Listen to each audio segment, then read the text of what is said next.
welcome, and thank you for being here and listening to me. So, I'm going to tell you a bit today about my work, what I do, and what I like about it.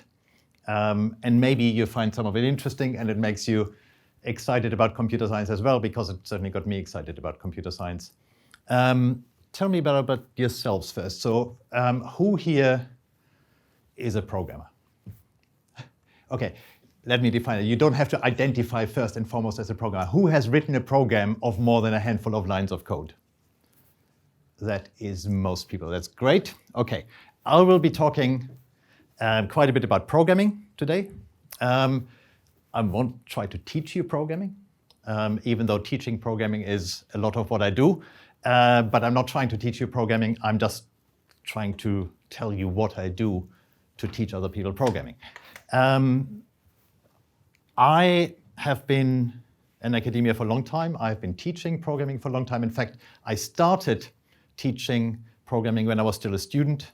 I was what's called a TA, that's a teaching assistant, where students help other younger students and teach. And so I like teaching, I like programming, and I like making stuff. Building things is really exciting. And I don't care what it is that you make. I think making stuff is a universal thing that is just, nice, it's exciting. And I don't know whether it's baking or knitting or painting or programming. In technology, that's how we make things in my discipline. But I think it's just a great feeling to just make things. So I will tell you a bit about what I do and why I got excited about it. In my research group, I build software systems for the teaching and learning of programming. So we make software that is used in schools and in universities for teaching and learning programming. So that's what I'm going to talk about, because that's my work, and I'll just talk about what I did. The first system that I want to talk about is called BlueJ. BlueJ is a development environment for learning and teaching to program in Java. What programming languages do you know? Who knows Python? That's probably, that's what I thought, that's probably the most used. Does anyone who knows Java? Oh, also quite a few. That's impressive. Who knows Scratch? Also quite a few. Very good. Okay, so you know some programming languages or programming systems. That is good. Let me just quickly show you BlueJ. I will just show you what it looks like. So when you open up BlueJ, this is what it looks like. So you get a window on the screen with a diagram, and that diagram is actually a class diagram. If you have programmed in Java, and if you don't understand now the technical terms, don't worry, it's not important. But in Java, you program in classes and objects. If you don't know what that means, don't worry. But these things on the screen are classes. If you open them up, behind there is Java code. That is where the programming language is.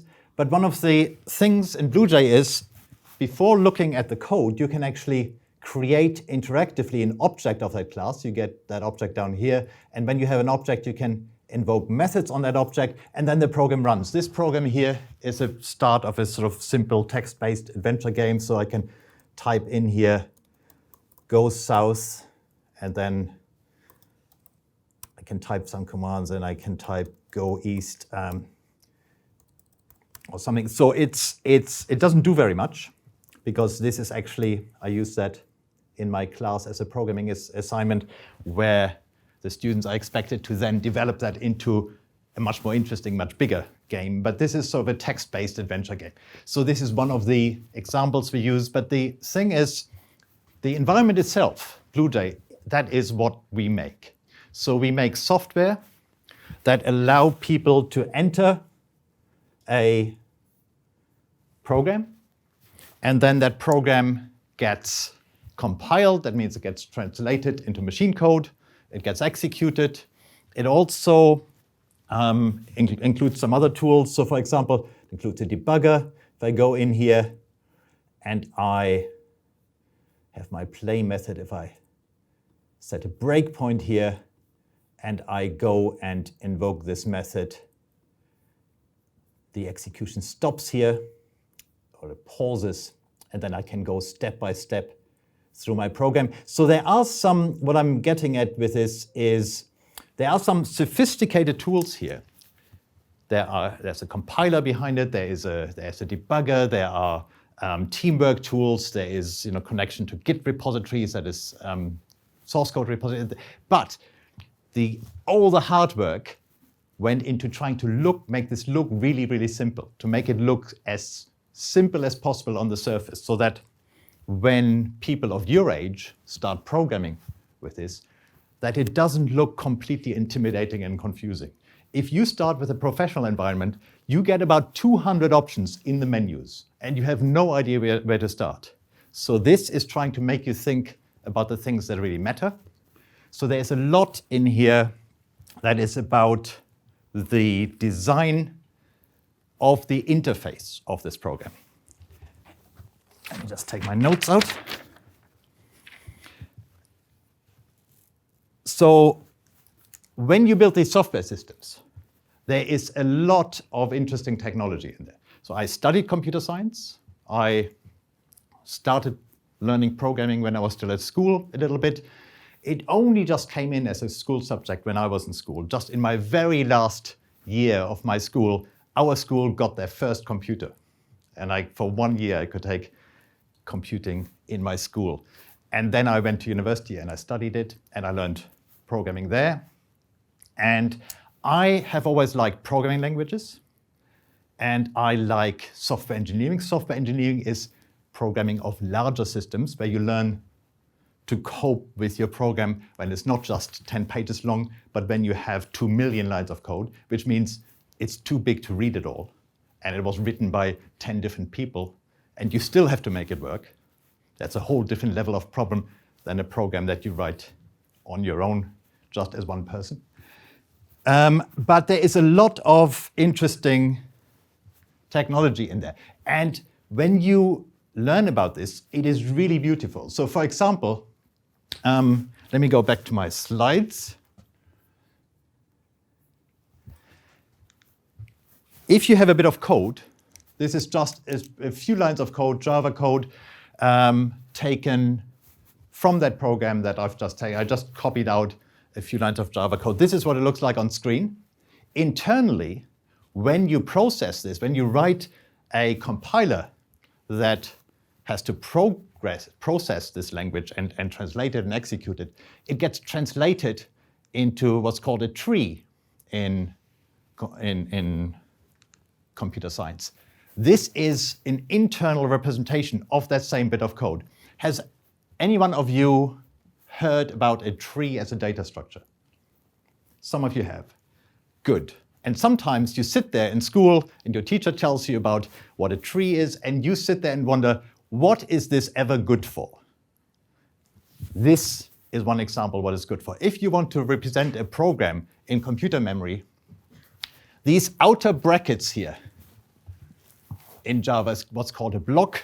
That might be the body of a method, or it might be the body of an if statement. So at the outer level, that is the top level of our tree, we have a block, and in that block is an assignment and an if statement. You can see that here. There's an assignment, and then comes an if statement. And then we can take these apart. The assignment itself consists of a variable and then an expression on the right-hand side of the assignment symbol. So we have a variable, and that is the name of the variable here. And on the right-hand side, we have an expression, which happens to be a new expression. If you look at the if statement, that's the second one. The if statement has a condition and a body of the if statement, which is again a block. And in that block, we have more statements. We have, again, an assignment and an if statement. So you can represent this code as a tree. That is the same program represented in a different format. And internally, if you want to work with that program, that is what you do. So when you learn to program and you learn computer science, your teacher will tell you about data structures like a tree. And at first, you sit there and think, yeah, what is that ever good for? Or you learn about recursion. Who has heard about recursion? Quite a few of you. The ones who are probably a couple of years further on in school here in this group. When you do recursion, with recursion you can repeatedly do things, right? And you ask yourself, well, why don't I just use a loop?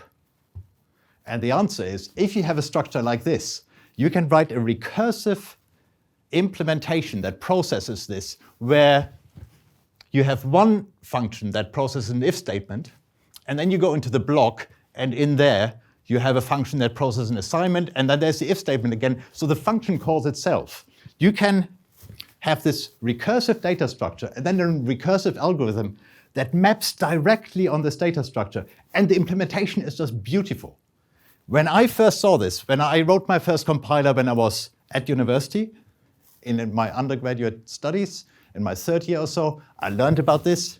I learned how to write this, and I thought it was fantastic. Suddenly, everything falls into place. These data structures you learned about and algorithms you learned about, they all match, and it becomes beautiful, and it is really, really elegant. So I got really interested about programming, and when I was teaching programming, I wanted to teach an object-oriented language, and there was no good environment for teaching object-oriented programming. That's why I started making BlueJ. The first version was actually, Mackenzie just talked about her PhD. The first version of this was my PhD. So it's a long time ago that the system has been around for a long time. But it is really, it's really interesting. I made it initially for my own teaching. Now it has been around for 20 years. It is used in several thousand universities and schools and has 2 million users every year. And there are 2 million different users every year because they are typically learners and then they move on to professional environments. I want to tell you a bit about what I've learned from this. So first of all, I've learned, of course, a lot about programming, a lot about the technology. I've learned how to write compilers. I've learned about HCI. HCI is human-computer interaction. That is the design of interfaces. You have to not only get your program to run, you have to make an interface design that people can actually use. But these things are obvious, so you need to learn the technology. So I haven't written that down because that's obvious. The less obvious things are to make this system what it is. That is not just a pet project that I did in my bedroom and then no one ever looks at, but actually a system that is used in earnest by thousands of schools out there. You can't do that alone. That system has become too big for one person to do it. So I've got a team of people that work with me on the implementation. And what actually matters, really the less obvious things, is the technology is important, you've got to know about this, but the people you work with matter just as much. What you actually need to become a successful computer scientist is, yes, you do need to have the technical know-how, you need to learn the computer stuff, but you also need people skills.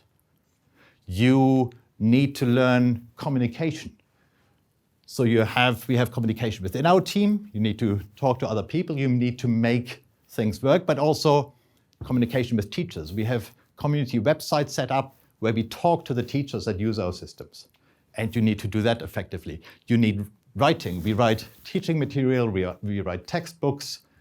That is important. Without that, it would never go where it is. You need to present your work, you need it to get funding, you need to go to conferences and present research. So the less obvious thing, the thing I want to emphasize is, in addition to the technology skills, you really need to be good at communicating, talking, presenting, writing. That is all, if you want to be really successful, that is just as important as the technological know-how. Let me talk to you about a different system. Because when we started with BlueJ, programming was mostly done at introductory university level. That is long gone, that time. Programming now, as you've all seen, as you all know, is now done in school.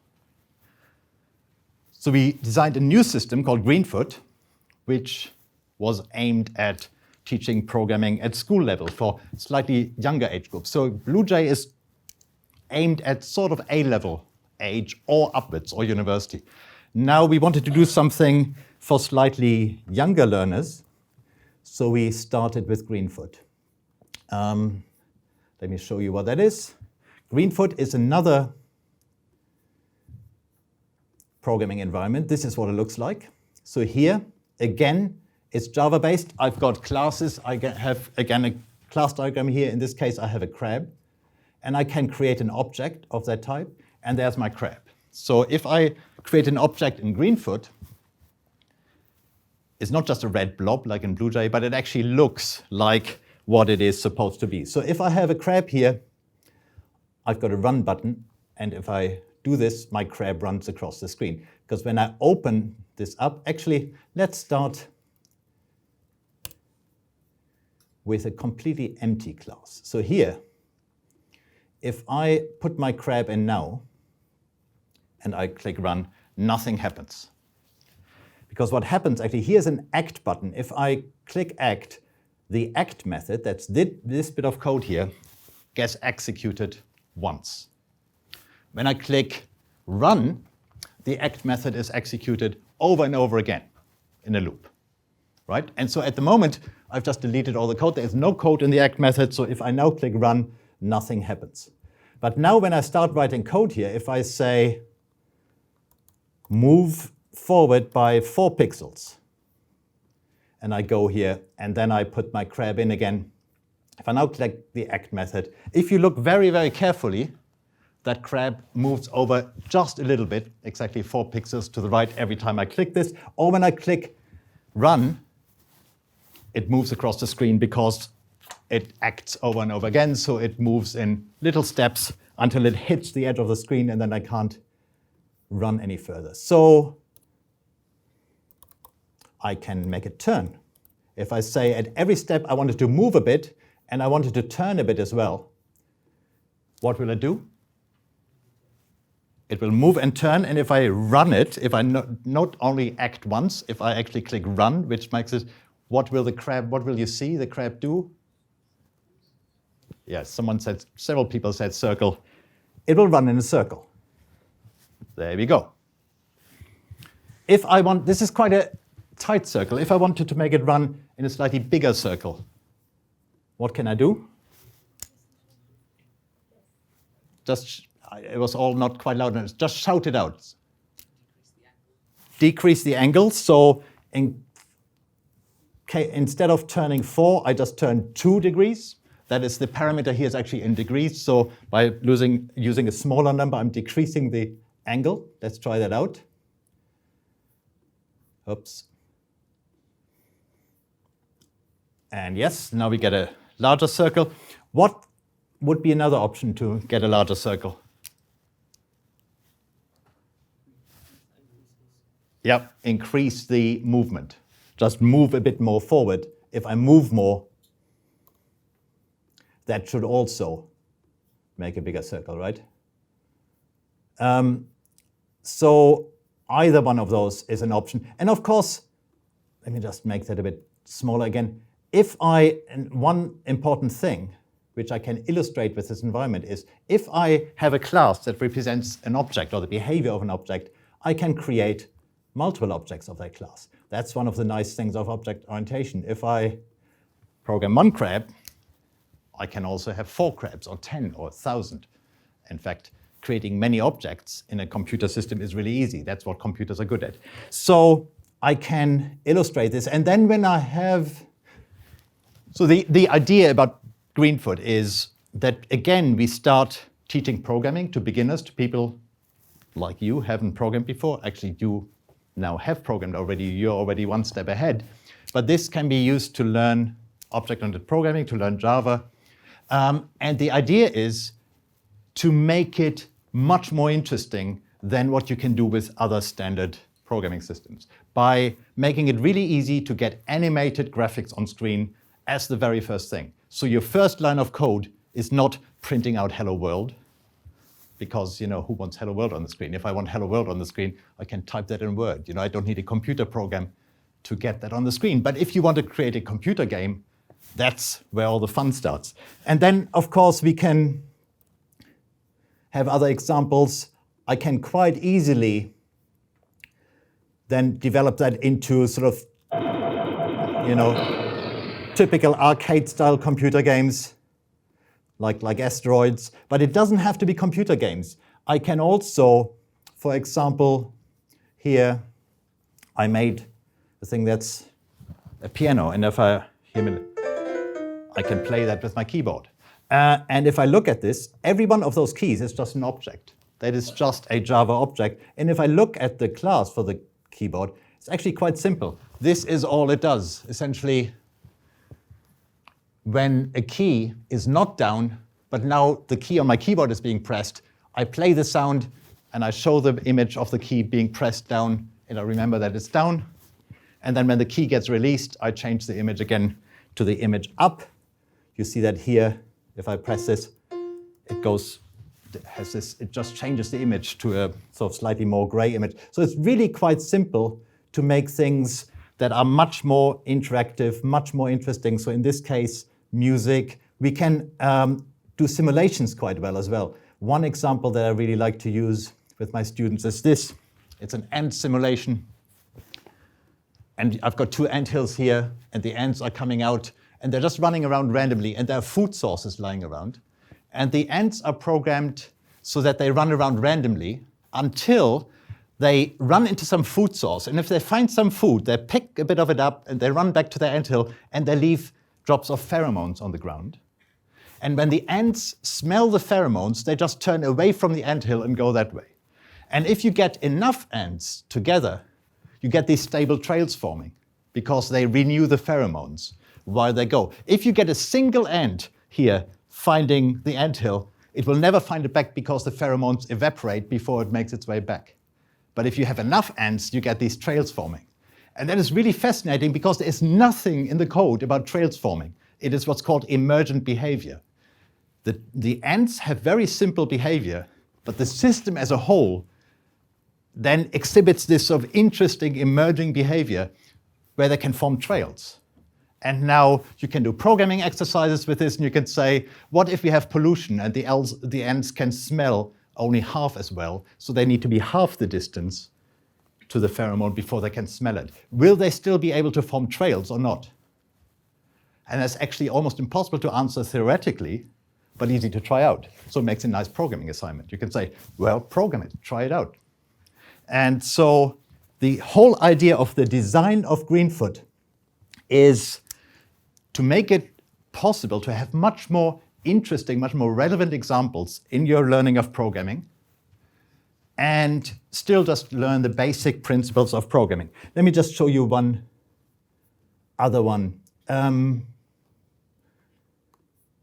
For example, this one here is just a game again, but when you play it, the goal is just to kick the marbles off the board in a limited number of moves without, and so this just looks a little bit nicer, but in fact, it's just Java code again. It's just a little bit more effort has gone into actually making the graphics. So if you're interested in computer graphics or art, there's a great way here to bring that in to the development of your program as well, because in addition to program it, you can make it look nice. So a lot of things we can do with this. But to actually make something like this, again, you have to have the technical skills. You need to be able to program this, to write compilers, to write IDEs, but you need to understand not only about the programming, you also need to understand about the application area. The application area in this case is education. So in this case, to design something like this, you need to know about psychology, you need to know about pedagogy. Pedagogy is the science of learning, so the science of education.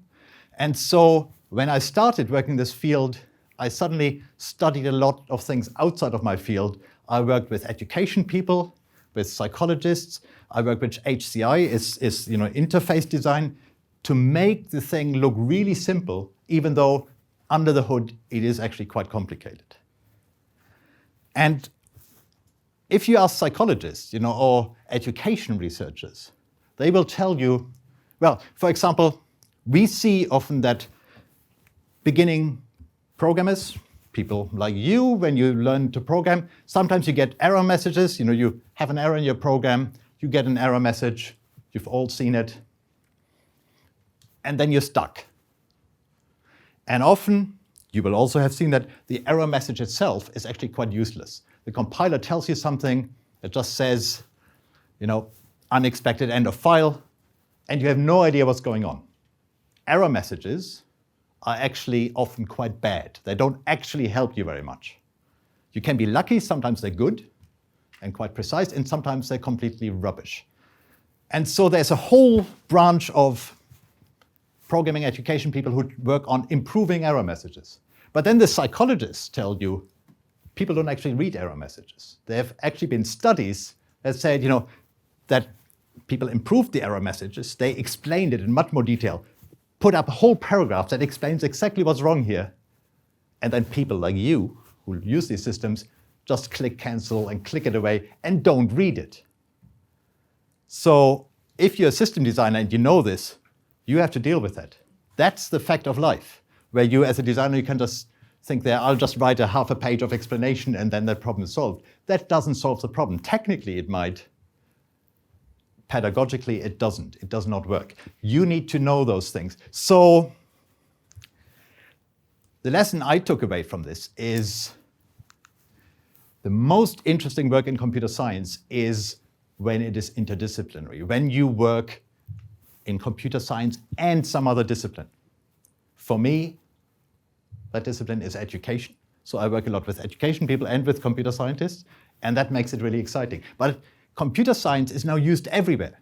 It doesn't have to be education, it can be anything. It can be physics, it can be chemistry, it can be biology, film, if you make computer graphics, it can be health sciences, business, math, finance. Computing is everywhere. You will have the most interesting job if you want to become a computer scientist, if you are interested in computer science and something else. And that something else can be almost anything.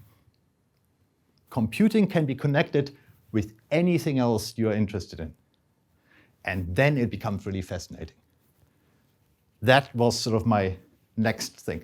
Again, you need the technological knowledge, but then the thing is about what you do with it.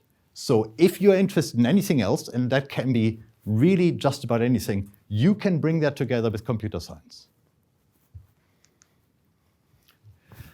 I've mentioned HCI a couple of times. HCI is the discipline of designing what the program looks like on the surface. It stands for human-computer interaction. It is designing the interface that users then interact with. And if you know anything about HCI, and then you go through your life with open eyes, through your electronic life, looking at your computer, web pages, apps, whatever is in computer programs, you will realize how bad the status quo is. There is so much rubbish out there. It is actually fascinating how easily that could be improved. I have one example just a few weeks ago. I was using an online banking website with my bank. And these card reader machines, probably you've seen that, right? So when you may not do a lot of online banking yourself, but if you use a bank online on a website, every now and then you have to authenticate yourself, you have to prove that it's really you.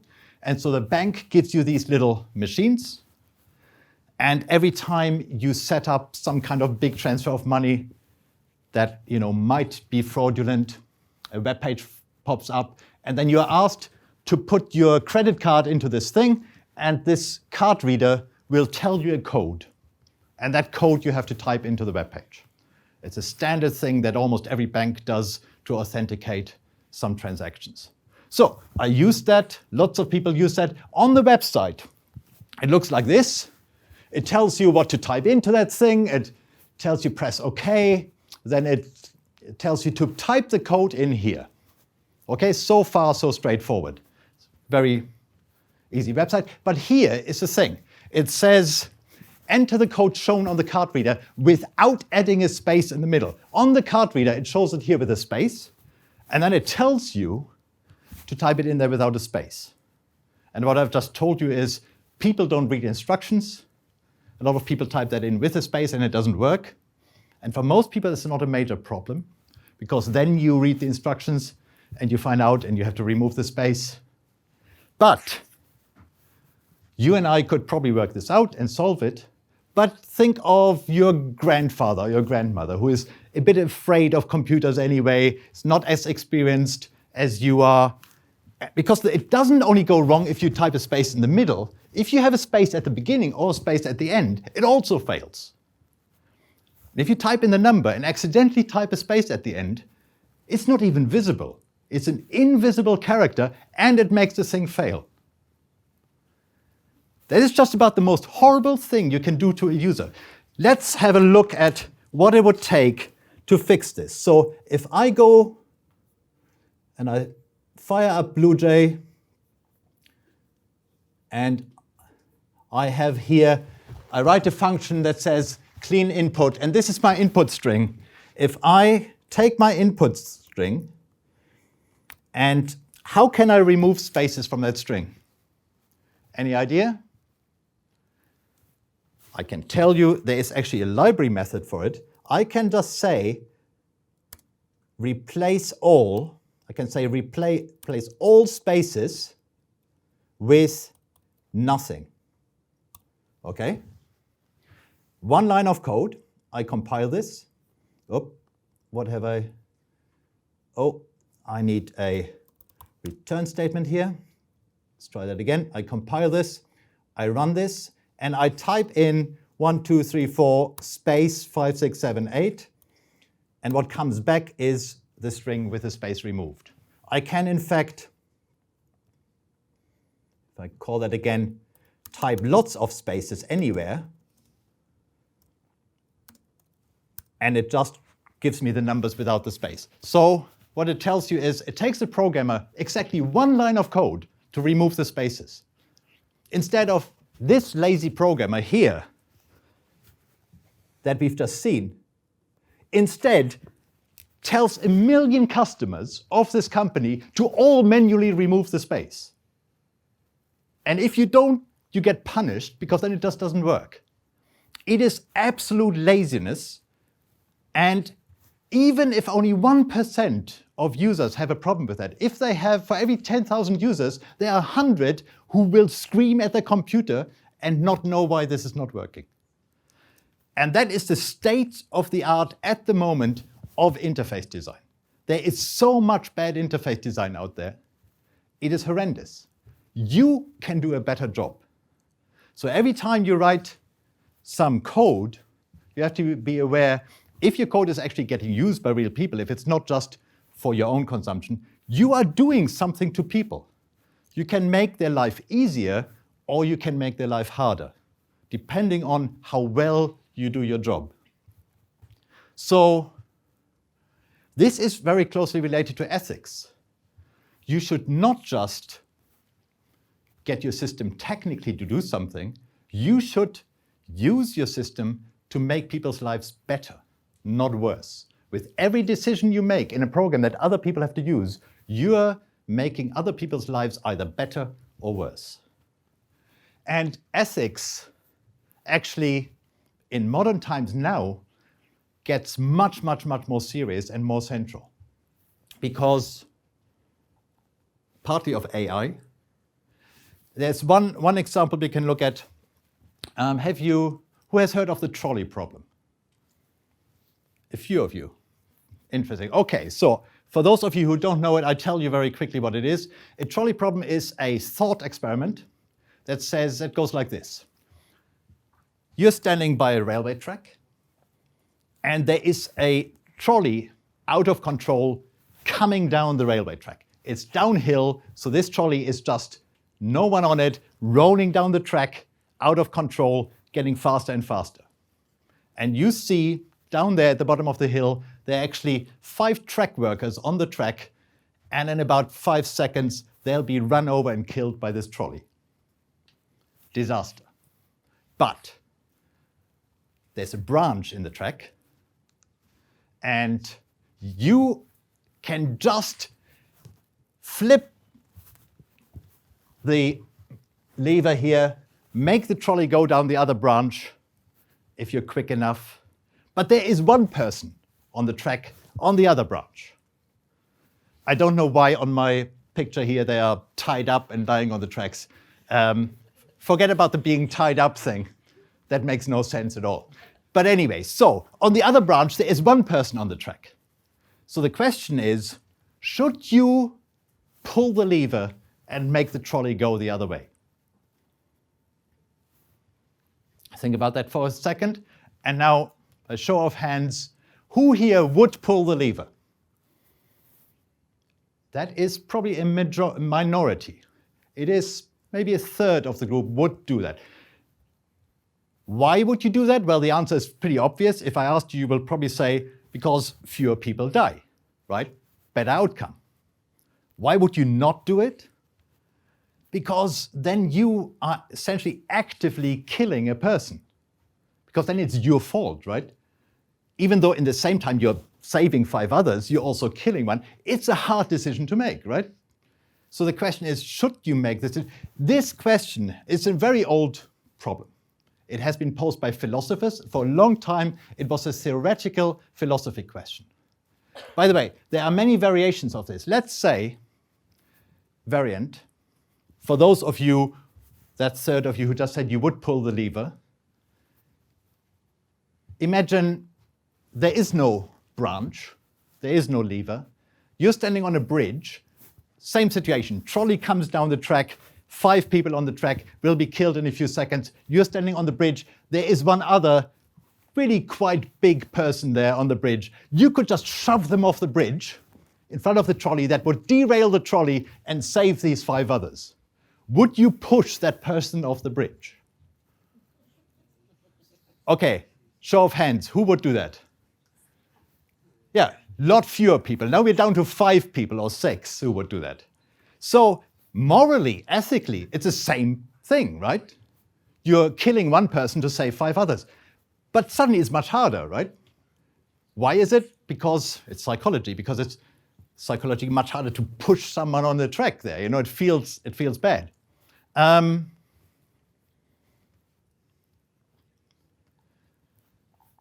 Some people will say saving more lives is always better than saving fewer. Does that sound reasonable?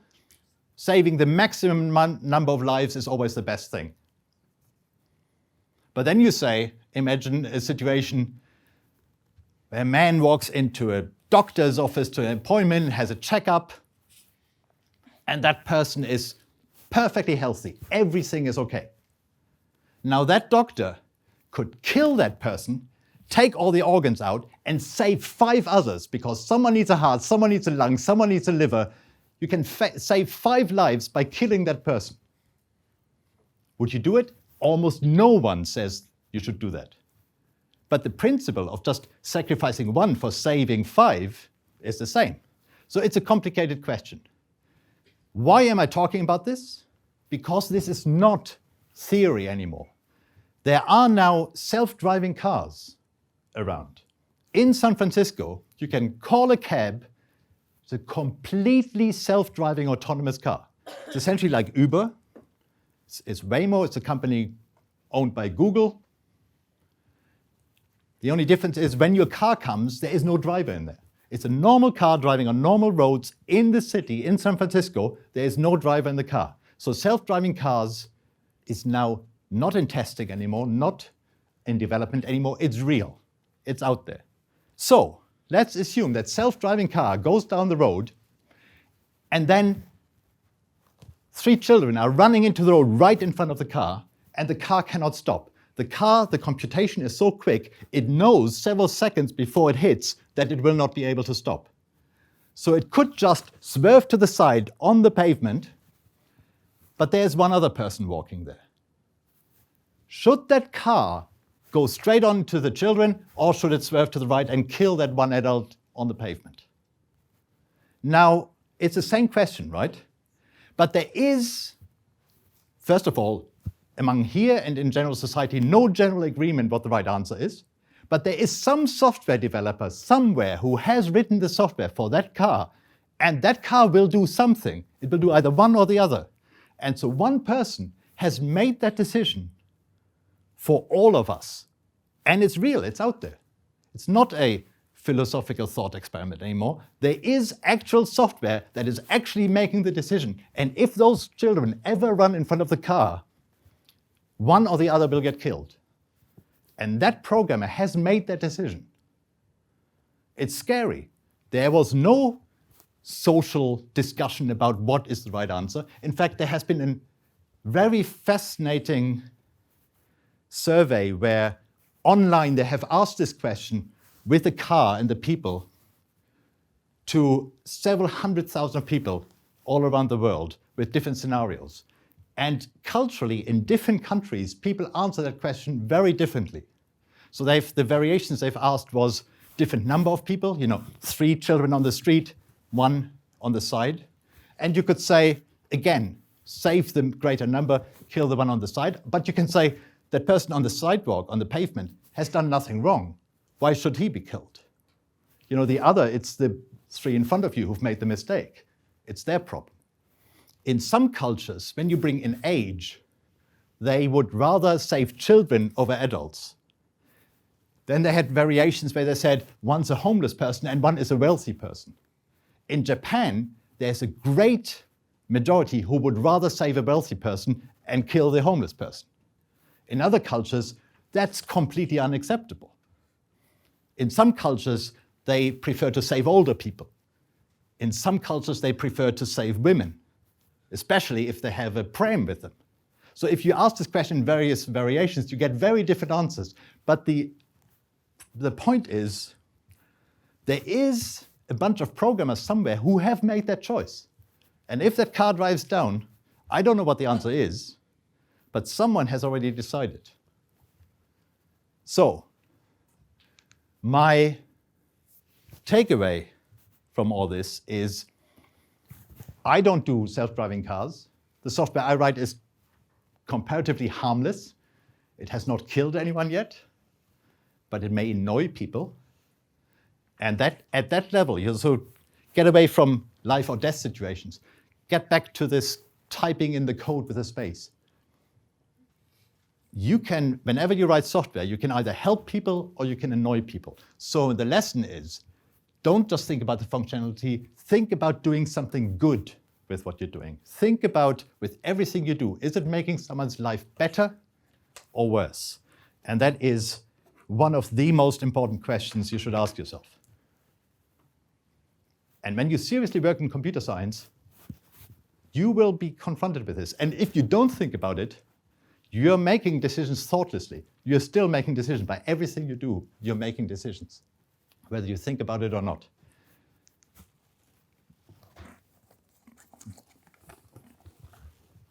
I will show you very quickly one last system we're working on right now.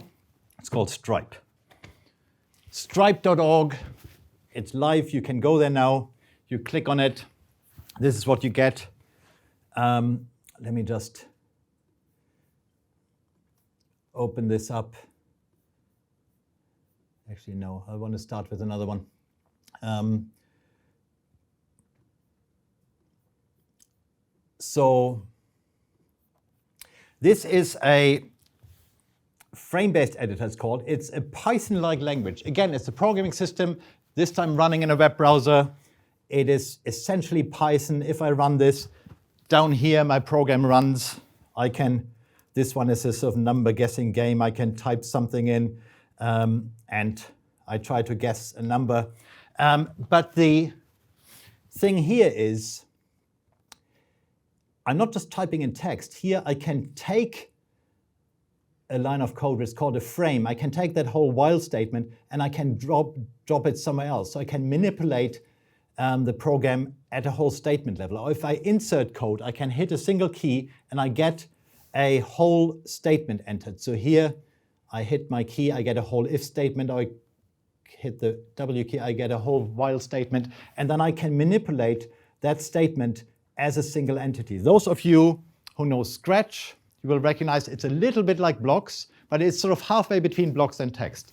This is a system we developed for learners at an age of about sort of 12 to 16, when they're at the younger end of it, typing is still quite difficult, so you don't have to type in the whole statement. You can just select a few lines here and then type your I and put an if statement around these things. And you can manipulate those statements as a single entity. So with a single delete, the whole statement is gone and so on. And again, I can with this, if I open another example, I can make a graphical example.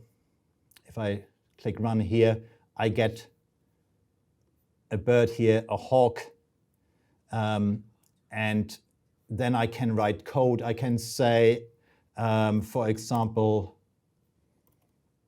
hawk.move,